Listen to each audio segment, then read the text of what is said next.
Envelhece, né, gente? Amém? Deus abençoe a vida de todos vocês. A minha esposa não pôde estar comigo pela manhã, porque eu, pastor, tenho uma agenda de verdade. Apesar da pandemia ainda, Deus tem nos agraciado para ser apenas uma caneta na mão do destro escritor que é Deus.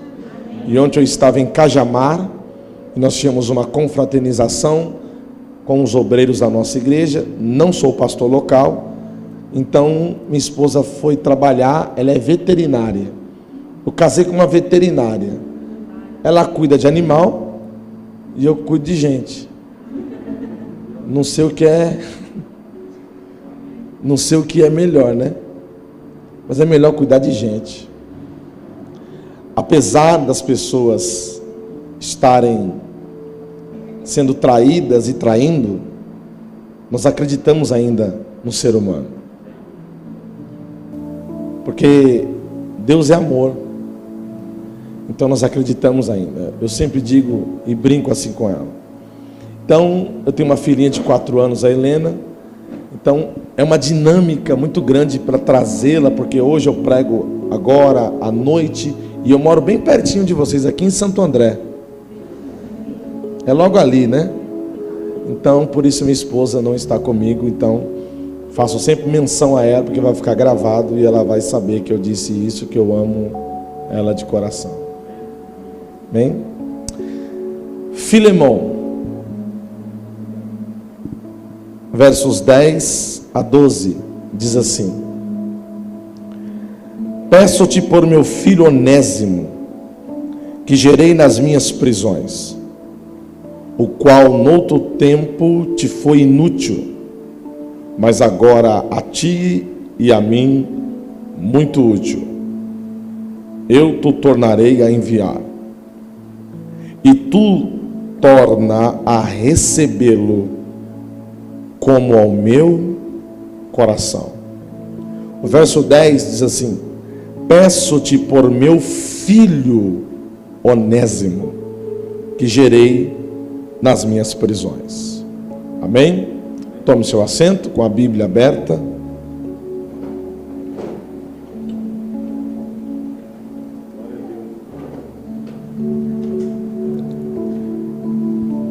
E que Deus nos dê uma boa palavra.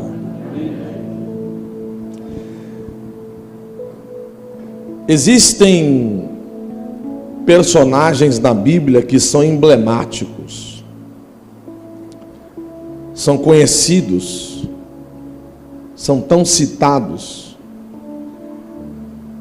que ao falar o nome deles, você já compreende um pouco da história, da biografia. Quando, por exemplo, eu falo de Abraão, logo você remete à expressão de pai da fé.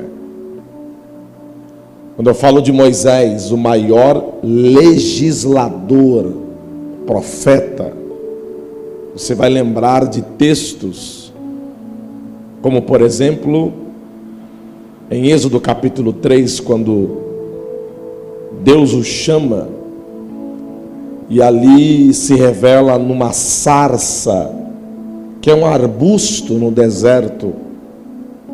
Interessante que sarça é uma árvore, um arbusto que é de fácil combustão no deserto do Sinai. Quando você entra nas regiões ali do Egito, e Deus por bondade já me deu essa graça de visitar Israel e o Egito uma vez, a sarça é um arbusto que, por conta do calor do deserto, ela tem uma combustão natural. Mas a sarça que Moisés viu era diferente de todas. O texto diz que ela queimava e não se consumia. E a Bíblia diz que aquela visão, aquela sarça que queima e não se consome, chamou a atenção de Moisés, ao ponto que ele sobe a península do Sinai, e ali Deus fala com ele do meio da sarça. Era Um homem que a Bíblia diz que Deus falava com ele face a face. Davi, por exemplo, quantas mensagens já você não ouviu sobre Davi? Aquele que tem o título de homem segundo o coração de Deus. A título de informação, se você estudar a cronologia bíblica, quando eu estava lendo isso, porque nós sempre ouvimos falar que Davi foi segundo o coração de Deus, e o foi, mas eu queria entender por que e quando Deus deu esse título a ele. Estudando a Bíblia, descobri algo, e eu chamo de pérolas da Bíblia, revelações que estão escondidas atrás da letra, do texto. Davi, quando foi chamado homem segundo o coração de Deus, em 1 Samuel capítulo 13, verso 14, Saul estava reinando, e Saul já tinha 20 anos reinando em Israel. E agora pasme, Deus dá um recado a Saul: o teu reino será rasgado, não tenho mais parte com você, desobedeceste o Senhor, porém eu tenho escolhido para mim um que este é segundo o meu coração. Detalhe, Davi nem nascido era. Isso me faz entender que a minha história não começa na relação da minha mãe com o meu pai. A minha história começa na eternidade. Você não é obra do acaso. Você não é fruto apenas de uma relação conjugal entre um homem e uma mulher. Você é fruto do sonho e do coração de Deus. A Bíblia nos chama de coroa da criação de Deus. Então existem textos, personagens que são emblemáticos. Agora, eu queria falar sobre esta epístola, sobre personagens que talvez você nunca ouviu, e se ouviu, talvez ouvimos pouco desses personagens ou desse personagem a preço. A título também de informação e de introdução, o apóstolo Paulo foi autor de 13 epístolas, 13 cartas. Alguns chegam a querer atribuir a carta aos Hebreus a ele, sendo ele o autor, e há uma discussão teológica que não nos cabe aqui nessa manhã discuti-la. Mas 13 epístolas são de autoria do apóstolo Paulo. E essas cartas são divididas. Por exemplo, existem cartas que Paulo dirige às igrejas, como a igreja de Corinto, como a igreja em Colosso, como a igreja em Filipenses, Efésios, Gálatas. Gente, leia, estude, mergulhe na carta de Paulo aos Gálatas. Que oceano de revelação Deus tem ali para você. Judeus que se converteram ao cristianismo querem continuar mantendo tradições judaizantes na igreja, aniquilando a graça de Deus, querendo manter a graça, a fé em Cristo, mas mantendo a circuncisão, por exemplo, como também ato de salvação. Aí Paulo chega e diz assim: ó, não é a circuncisão da carne agora eu circundo o coração de vocês. Então, são cartas dirigidas às igrejas, a fim de que essas igrejas sejam admoestadas, exortadas, e trazendo um senso de cristianismo, um senso de comunidade cristã para essas igrejas, orientando-as para que essas comunidades permanecessem firmes em Cristo. O centro é Cristo, o foco é Cristo, a espinha dorsal do nosso cristianismo é Cristo. Cristo tem em vós esperança da glória. Se estamos aqui nesta manhã é por causa de Cristo. Se você está sentado aqui nesta manhã é por causa de Cristo. Se você ainda está vivo e respirando este ar é por causa de Cristo. E Paulo vai escrever algo interessantíssimo, e adorando esse Cristo que merece toda a honra e toda a glória, lá em Romanos capítulo 11, a partir do versículo 33, ele vai dar um hino de louvor a esse Cristo. Ó profundidade das riquezas, tanto da sabedoria como da ciência de Deus. Quão insondáveis são os teus juízos e quão inescrutáveis são os seus caminhos. Porque quem compreendeu o intento do Senhor? Quem foi seu conselheiro? Quem primeiro lhe deu para que fosse recompensado? Porque dele, por ele, para ele, porque dele, por ele, para ele, porque dele, por ele, para ele, porque dele, por ele, para ele. Você pode repetir comigo? Porque dele, por ele, para ele são todas as coisas. Glória, pois, ao Cristo que vive nesta manhã aqui entre nós. Amém. Aleluia.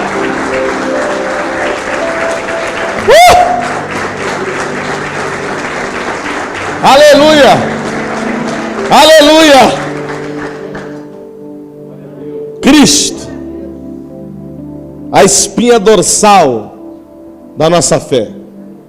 E Paulo, escrevendo estas cartas, também escreve como espinha dorsal do cristianismo. Existem também cartas que são chamadas cartas pastorais. São elas 1 Timóteo, 2 Timóteo e a carta de Tito. São cartas que vão ser endereçadas, dirigidas a obreiros, pastores, como eles devem manter o padrão de ética, de exemplo. E Paulo vai ser bem cirúrgico quando escreve para obreiros. Se você não sabe cuidar da sua casa, como você quer cuidar da casa do Senhor? Se você não governa bem a sua casa, como Deus vai colocar uma igreja para você governar? Se você não pastoreia o coração dos seus filhos e esposa, como pastorear o coração dos outros? Aliás, o primeiro coração a ser pastoreado é o nosso, é o seu. Então as cartas pastorais são cartas que confrontam de maneira amorosa, mas de maneira incisiva, como devemos, pastores, obreiros, líderes, a nos comportarmos como exemplo. E a Bíblia vai dizer nestas epístolas, Paulo vai dizer: seja exemplo dos fiéis, no trato, no trabalho, no ir e vir. Agora Paulo vai escrever uma carta, chamada Carta de Paulo a Filemon. Todos nós sabemos aqui que Paulo, ele viveu duas prisões. A primeira prisão é chamada de prisão domiciliar, de onde ele escreve 4 epístolas, 4 cartas: Efésios, Filipenses, Colossenses e Filemão. Escute isso. Todas as cartas que Paulo escreve, Paulo não escreve a próprio punho, pastor. Há alguém que está em Roma, lembrando que ele está preso em Roma, na primeira prisão, na segunda também. Mas na primeira, Paulo recebe visitas de cooperadores, de pessoas. Ele vai recebendo para ter notícias de como estão os irmãos espalhados nas igrejas que Paulo fundou e instituiu. Então, nessa primeira prisão, Paulo escreve estas epístolas que eu disse, mas há alguém que está escrevendo. Paulo fala, Paulo dita e alguém escreve. Se você pegar 2 Timóteo capítulo 4, a partir do versículo 6, quem escreve, segundo a história, as últimas palavras de Paulo diante do seu martírio, da sua decapitação, foi Lucas. Ele escreve as últimas palavras de Paulo. Escute isso. Se você pudesse falar alguma coisa antes da sua morte, o que você falaria? Quais são ou quais seriam as palavras que você deixaria como legado na lápide, cravado ali na sua sepultura? Paulo, de muitas frases, ele escreveu a mais célebre de todas. Ele está indo para o corredor do martírio para ser decapitado, da morte. Mas ele está indo dizendo assim: combati o bom combate, acabei a carreira e guardei a fé. Ô gente, a cabeça dele ia ser cortada, mas ele está indo em direção ao martírio dizendo: combati o bom combate, acabei a carreira e guardei a fé. O que eu fiz não foi em vão. Eu sei quem tenho crido. Ele diz: desde agora a coroa da justiça está reservada para mim, não só para mim, mas para todos quanto amam a sua vinda. Além de Paulo pensar nele antes da morte, ele pensa nos outros. Ah, merecia um glória a Deus, né? Mas vamos voltar para Filemão. A carta de Paulo a Filemão é a única carta, a única epístola que Paulo vai escrever a próprio punho. Ele faz questão de pegar uma caneta, molhar na tinta e dizer para aquele que escrevia: não, agora sou eu.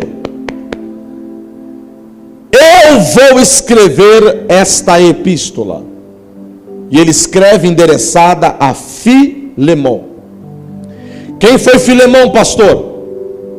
Filemão foi um homem que Paulo havia ganhado para Cristo em uma das suas viagens missionárias.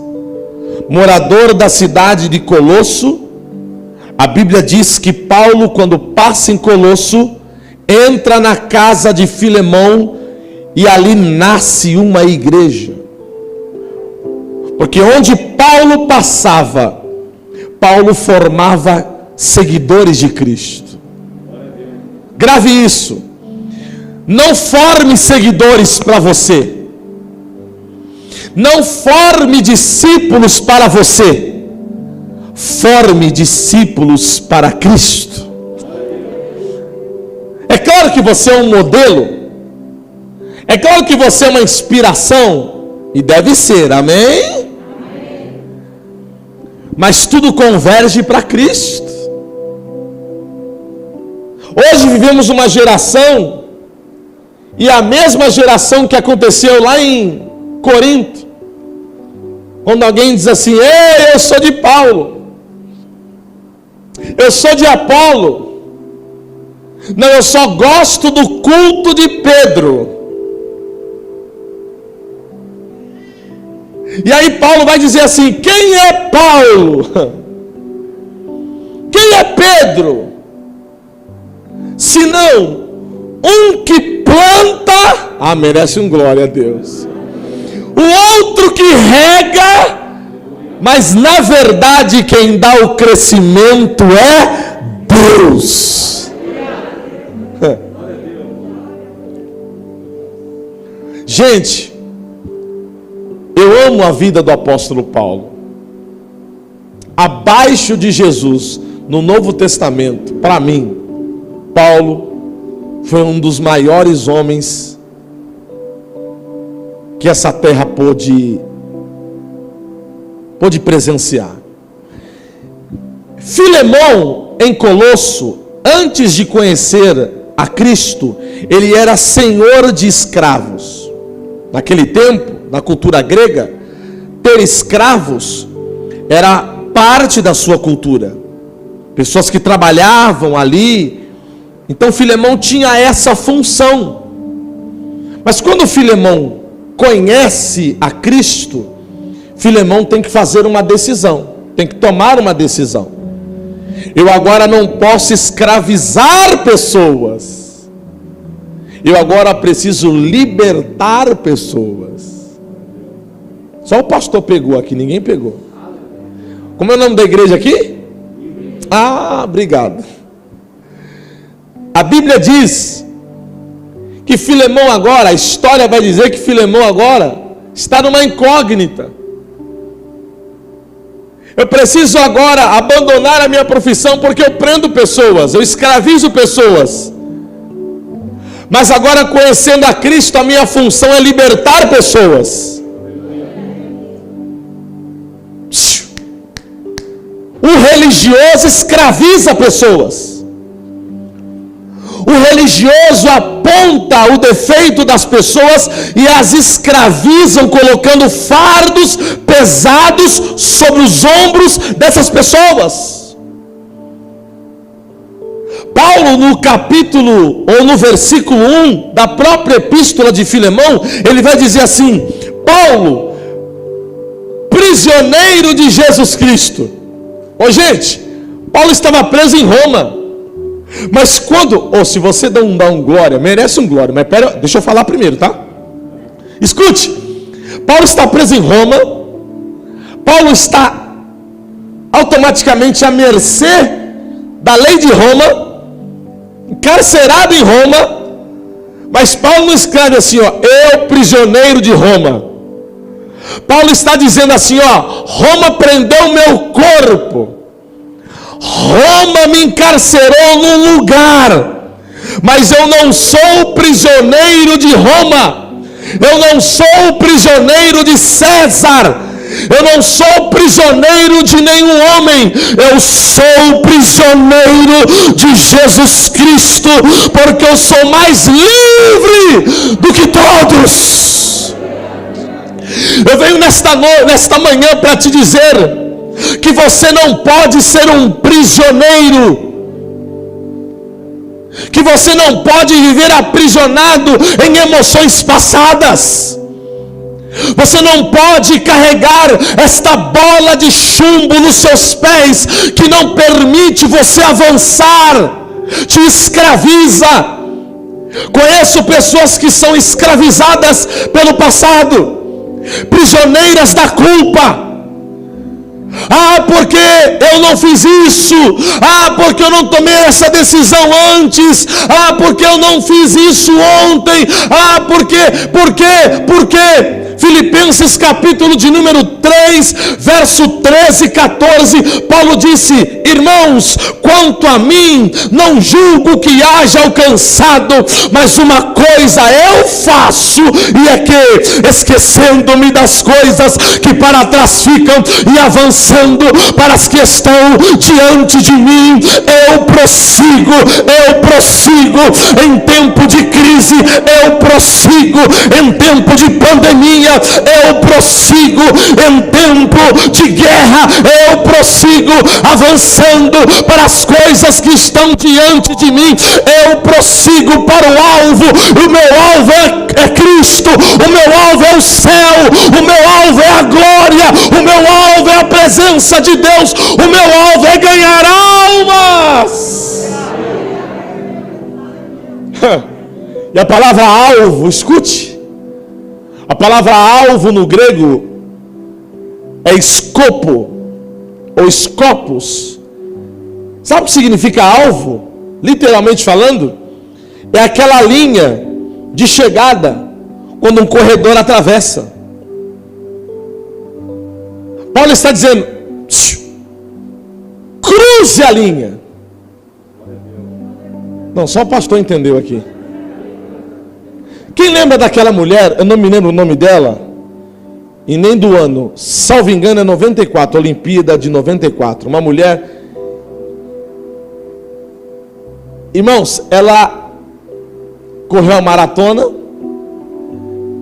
e ela chegou à última. E ela veio como? Cambaleando. Me lembro como hoje. O estádio inteiro se levantou. Ela podia parar naquele momento, mas o estádio inteiro se levantou e começou a aplaudir aquela mulher. Alguém se lembra do primeiro colocado? Mas todo mundo lembra dessa mulher. Cambaleando, ela chegou no final da linha. Deus não está preocupado se você é o primeiro, o segundo, o terceiro. Deus quer que você atravesse a linha de chegada. Levante a sua mão, porque eu quero profetizar sobre a sua vida. Você vai atravessar essa linha de chegada. Oh, glória a Deus. Oh, glória a Deus. Apesar desse ano tão difícil, nós vamos atravessar. Ah, pastor, esse ano para mim está encerrado. É mentira! Nós vamos atravessar 2020. E se Jesus não voltar para buscar a sua igreja, vamos romper e chegar a 2021 cantando e glorificando a Deus e dizendo que Ele está no trono. O céu não está em crise. Deus está no controle de todas as coisas.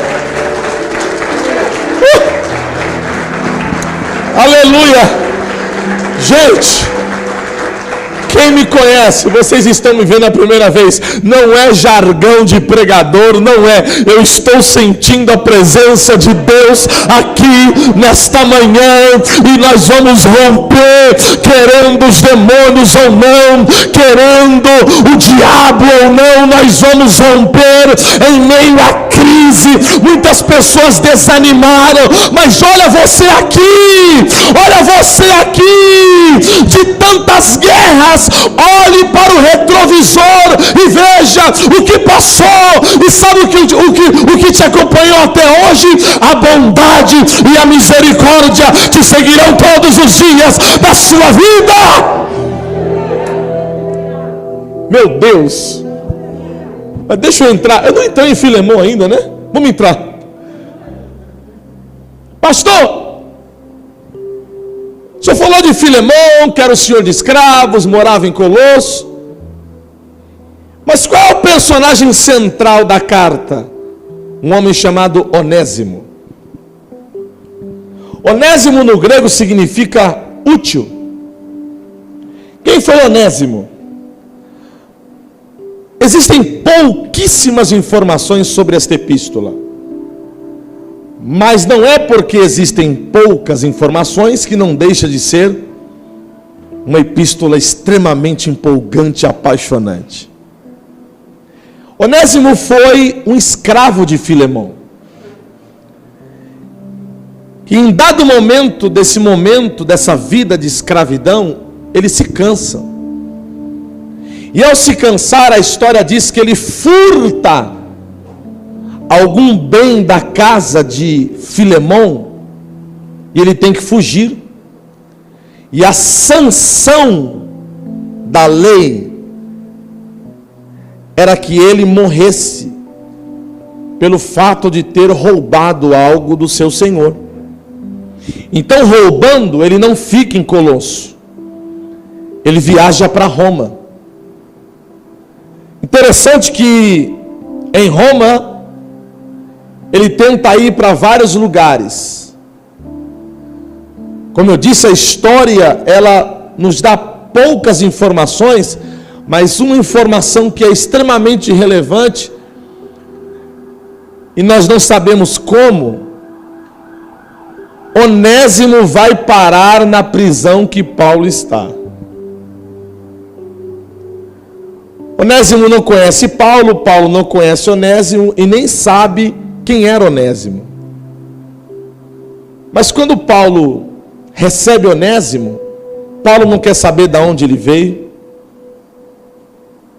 se ele é de sangue nobre, se tem carro zero, se tem casa em Alphaville.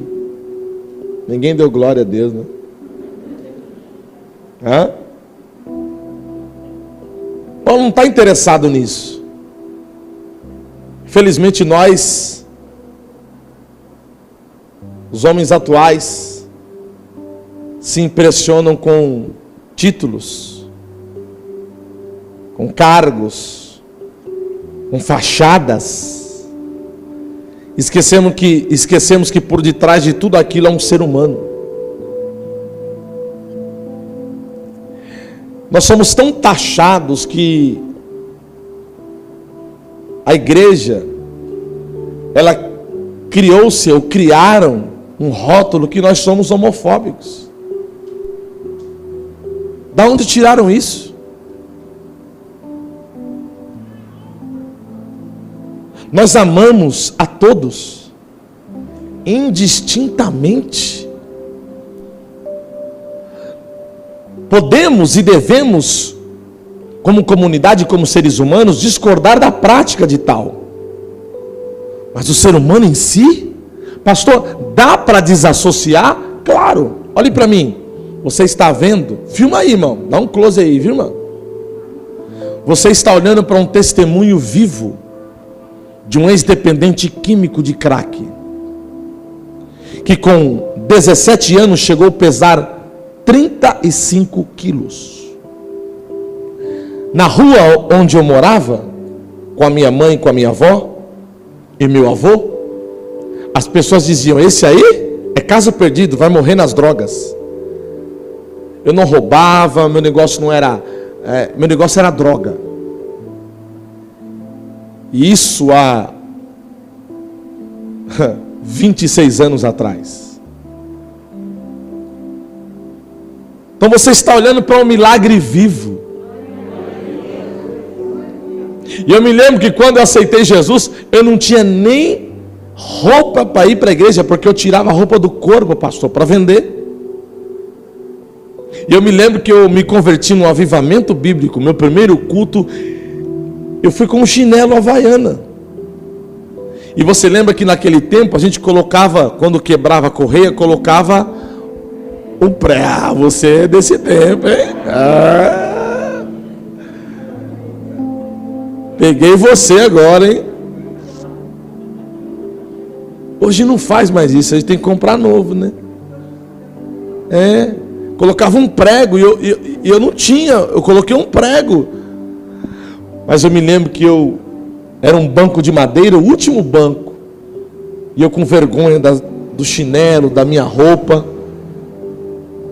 Uma irmã chamada Verônica, uma senhora de cabelo bem grisalhinho, chegou em mim. Ô irmão, eu sinto o cheiro dela até hoje. Ela me abraçou e disse: seja bem-vindo, meu filho. Aquele abraço me conquistou. Você já viu que hoje a gente corre tanto que nem olhar no olho a gente olha? Agora a gente tem que olhar por causa da máscara. Ah, peguei você.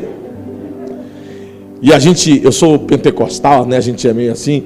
E antigamente a gente pregava: Deus vai tirar a sua máscara. Hoje não pode pregar mais isso, né, irmão? Não pode. E ela me deu um abraço. Gente, a irmã Verônica me ganhou naquele abraço. Eu dizia assim: eu vou para o culto porque eu vou ouvir a palavra, mas eu vou ver a irmã Verônica. Está viva até hoje.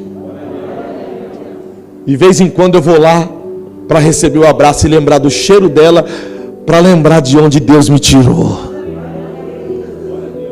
Porque Deus amou o mundo de tal maneira que deu o seu Filho unigênito, para que todo aquele que nele crê não pereça, mas tenha a vida eterna. Onésimo furta e vai para Roma. Você já ouviu essa expressão? Cristocidência. Foi o que aconteceu com Onésimo. ele foi parar no cárcere de Paulo. Paulo prega o evangelho para Onésimo, e Onésimo se converte. Obrigado pelo seu glória, viu? Eu vou repetir de novo para ver se Onésimo se converteu ao Senhor. Onésimo recebeu Cristo. Onésimo agora não é mais um escravo. Onésimo agora recebe um título que Paulo dá a ele.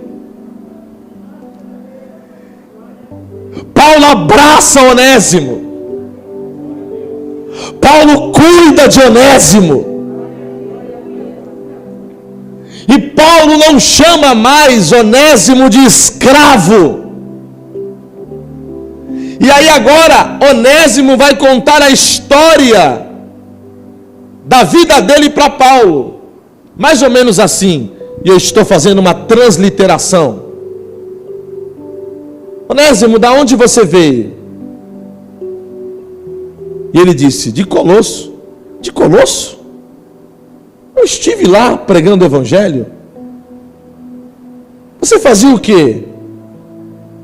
Ele disse: antes de conhecer a Cristo eu era um escravo, e eu furtei algo da casa do meu senhor. É mesmo? Quem era o seu senhor? E Onésimo responde: Filemão. Parece que eu vejo Paulo tomando um susto e dizendo: Filemão? Filemão fui eu que ganhei ele para Jesus, Onésimo. Onésimo, o que você fez mesmo lá? Furtei. Então agora, como cristão, você precisa voltar e você precisa acertar as contas com Filemão. Só que olha que lindo, gente.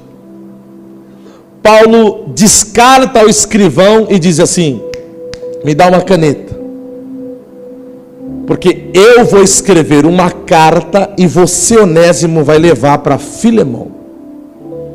Interessante que o nome Filemão, ele vem da raiz filéu, que quer dizer aquele que ama, que também tem outra raiz, que é filema, que quer dizer o que beija. Então, Paulo agora molha a sua caneta na tinta e diz assim: Onésimo, eu vou escrever essa epístola, esta carta, e você vai entregar para Filemão. Só que agora você não vai mais como escravo. Você não tem mentalidade mais de escravo. Você não tem mais coração de escravo. Porque aqui, nessa minha prisão, você foi para mim um filho. E Paulo vai dizer no versículo 10, que foi um filho que Paulo gerou enquanto estava preso. Ô gente, isso aqui é lindo demais. Paulo está dizendo assim: Onésimo, o dia que eu entreguei, que eu apresentei Jesus para você, eu gerei você nas minhas entranhas. E agora você não pode ter mais mentalidade de escravo, coração de escravo, vida de escravo. Agora você é meu filho.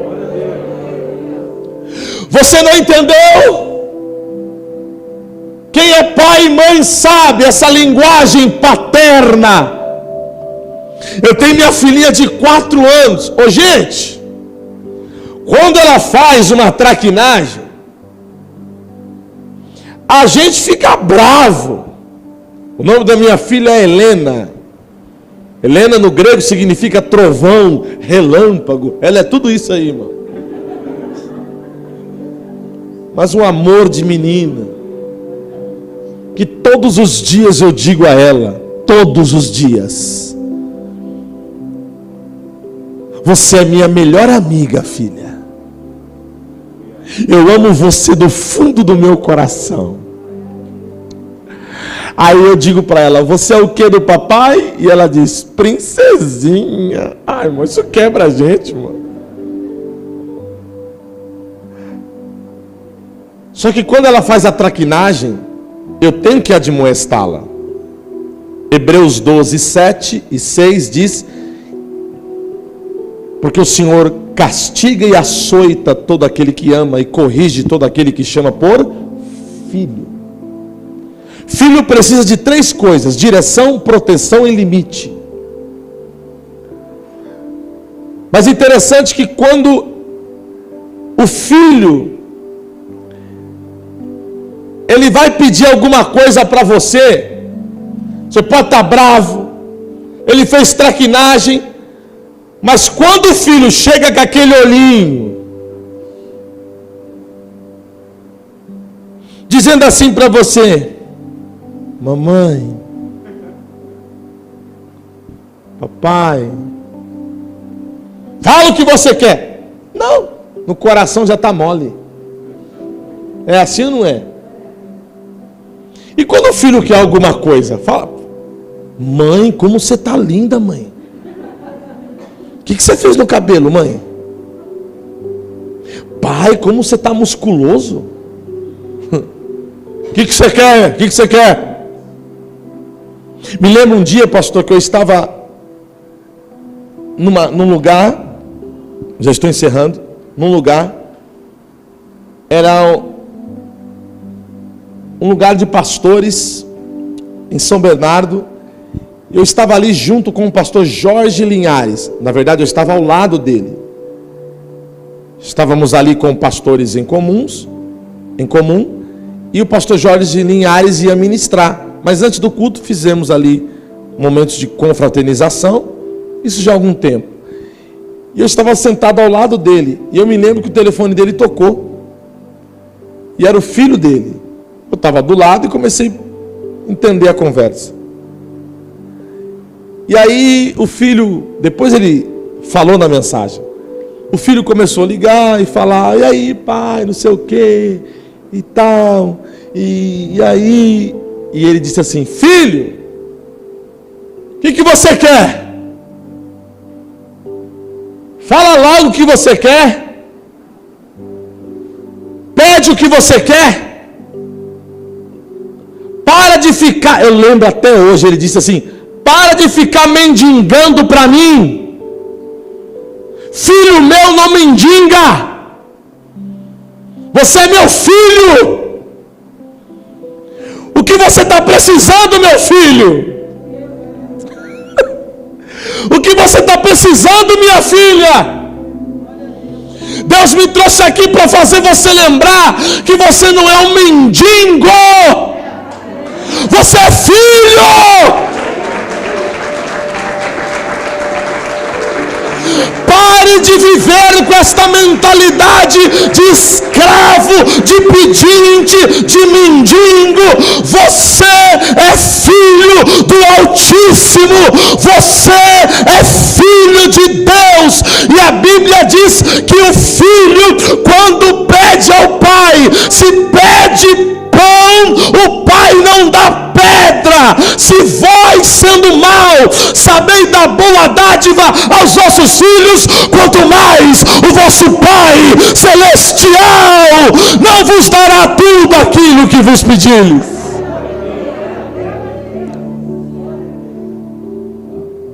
Paulo torna a dignidade de Onésimo de escravo para filho. E ele diz: volta lá com essa epístola, dizendo que você é filho, que você não é escravo. Que essa sentença, porque havia uma sentença para que ele morresse. E a história diz que Onésimo volta para Colosso, mas ele volta com a carta de Paulo na mão. Ô gente, pega isso aqui, gente. Entre a sentença de morte, a carta de Paulo. Onésimo, você sabe que tem uma sentença. Interessante que naquele tempo dos gregos, quando uma pessoa devia, o credor, pastor, colocava uma placa no estabelecimento com o nome do caloteiro. Era o Serasa da época. Então todo mundo que passava via lá o nome do caloteiro. Só que ele não tinha como pagar. Então ele recorria, ou se você não entender isso aqui, irmão, ele recorria ao Paracletos, que no grego é o consolador, advogado, ajudador, que no latim é advogadus ou advogadocos no latim. Então, aquela pessoa que não tinha como pagar, chegava no Paracletos e dizia: eu não tenho como pagar, me ajude, me socorre. O advogado, o Paracletos, ia até o credor e dizia: está aqui, está pago, a dívida dele está pago. E o credor tinha que fazer o quê? Colocar uma placa dizendo que ele havia quitado a dívida. Por quê? Porque se ele fosse comprar em outro lugar, alguém ia dizer assim: não, você é caloteiro, você não paga. Não, já paguei, está lá, olha lá a placa. Você vai melhorar esse glória agora. Colossenses capítulo 2, verso 14 e 15, Paulo diz assim, que havia uma cédula de acusação contra nós. Mas quando Jesus subiu na cruz,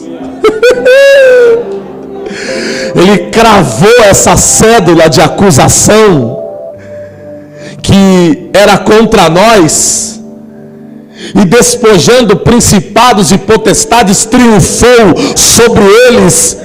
E lá em João capítulo 19, versículo 30, ele paga a nossa dívida dizendo: tetelestai, está consumado. Sua dívida foi paga. Levanta a cabeça, meu filho, levanta a cabeça, minha filha. Quem tentará acusação contra os escolhidos de Deus? É Deus quem nos justifica.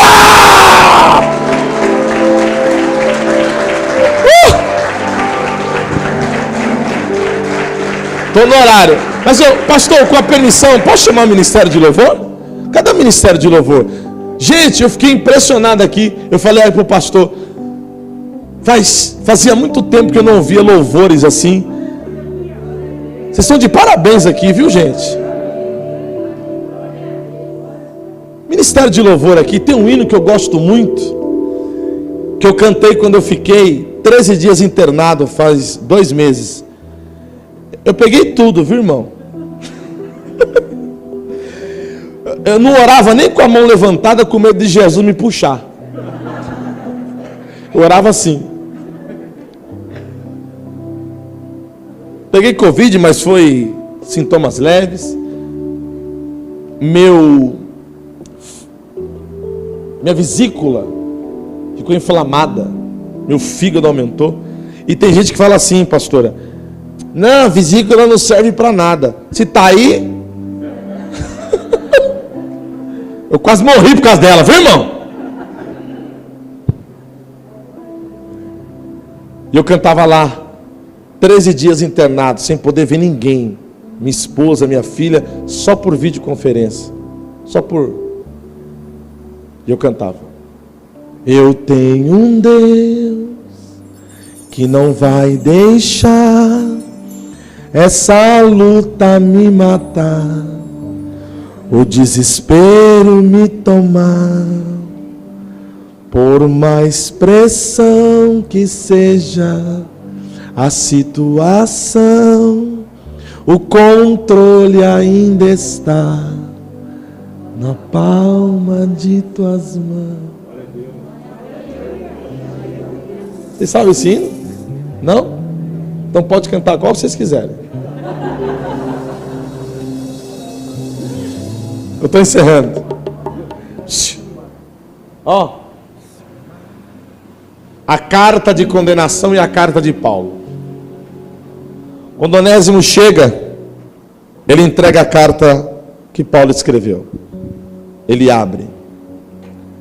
E dentre algumas frases, essas são as que mais mexem com o coração de Filemão. Filemão, peço-te por meu escravo Onésimo,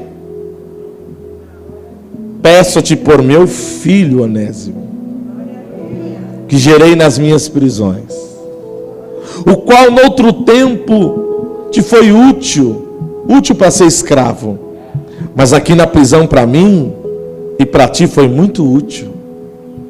Quando você recebê-lo, recebe como se estivesse recebendo o meu coração.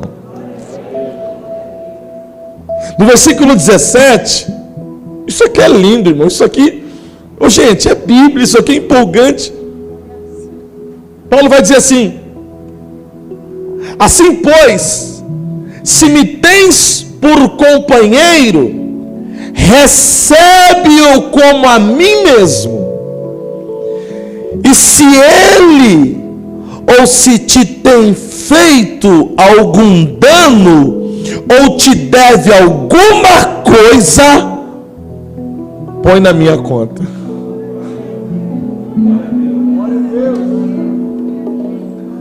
Se ele causou algum dano a você, põe na minha conta. Eu, Paulo, verso 19, de minha própria mão o escrevi. Eu pagarei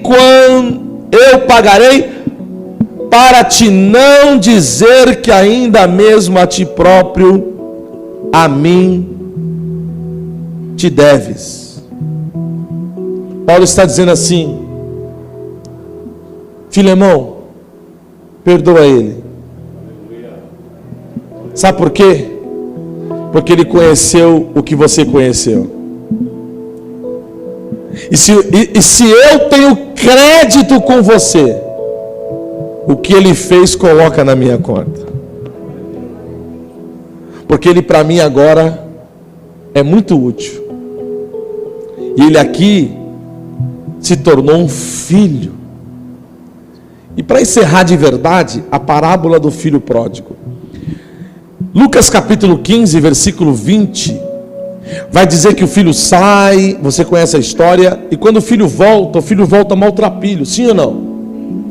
Só que o que me chama a atenção, pastor, é que quando o pai, ele avista o filho de longe, aprenda isso, não é o filho que corre em direção ao pai, é o pai que corre em direção ao filho. E na cultura judaica era vergonhoso um homem da estirpe daquele homem correr. Por quê? Porque ele tinha que levantar a sua roupa, mostrar as suas pernas, que para o judeu era algo que não deveria, não era cabível. Então ele vê o filho de longe e vê o filho maltrapilho. O filho não sai maltrapilho, mas volta maltrapilho, descalço, com fome. Mas quando ele avista o filho, ele sai correndo. Não está nem aí para os protocolos da religião. Ele só quer dar um abraço no filho. E quando a Bíblia diz, irmão, isso aqui é lindo. A Bíblia diz que ele abraça o filho, ele se lança ao pescoço. É como se ele cobrisse o filho e dá um beijo no filho. Sabe o que significa isso? Eu li um livro de um padre, eu não me lembro agora, Henry Nouwen, O Filho Pródigo. Se você puder comprar esse livro, compre. Henry Nouwen diz que quando o pai abraça o filho, sabe o que o pai está fazendo? O pai está dizendo assim, duas coisas. Primeiro, eu te amo. Não importa o que você fez, eu te amo. Não importa o que aconteceu, eu te amo. Não importa o teu passado, eu te amo. Não importa se você foi embora, eu te amo. E segundo, o pai abraça o filho para cobrir a vergonha do filho. Ô irmão, o pai está dizendo assim: se depender de mim, ninguém vai te ver maltrapilho. Ele leva o filho para casa e diz: tragam a melhor veste, tragam um anel, sandálias e o bezerro cevado. Diga: bezerro cevado. Sabe o que é bezerro cevado? É um animal que é tirado do meio dos outros, ele é engordado, e se o animal pudesse pensar, ele diria: nossa, como eu sou especial. Mas mal sabia ele que ele seria comido. Então, escute isso. Olha como Deus te ama. Quando o filho sai, o pai diz para os seus servos: separe um bezerro e serve ele. Por quê? Porque eu vou fazer uma festa. Que festa? Porque eu sei que meu filho vai voltar. E quando ele voltar, o bezerro já vai estar cevado. Não tem lugar melhor do que estar aos pés do Pai. Se coloque de pé em nome de Jesus. Nesse espírito de filhos que somos, tira essa capa de escravo, essa mentalidade de escravo, essas tendências de escravo, essa vida de escravo. Cristianismo é liberdade em Cristo.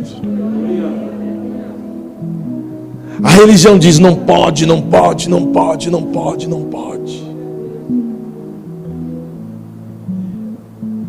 Mas a graça diz: todas as coisas me são lícitas, mas nem todas me convêm. A graça é a disposição de Deus em nos livrar de todo mal. A graça não é apenas nos livrar do inferno, mas é livrar o inferno de dentro de nós. E vivermos uma vida abundante, irmãos. Tem luta, tem tribulações, mas existe um espírito de filho sobre nós.